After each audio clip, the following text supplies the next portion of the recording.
Russia attacked our last election, and the House Intelligence Committee needs to get back to work. We were going down a bipartisan investigative road together, Republicans and Democrats were. We had a productive open hearing last week. We heard from Director Comey and Director Rogers. I think the public saw many of the dots that are connecting as far as Donald Trump's personal, political, and financial ties to Russia that were converging at the same time as Russia's interference campaign.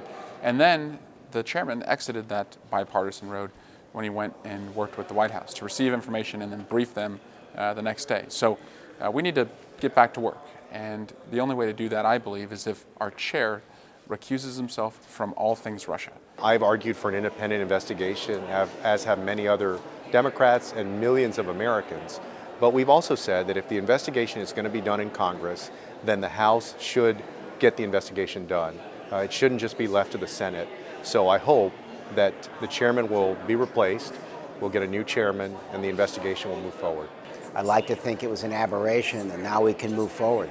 If anything, consider this an olive branch, a willingness to reset and move forward.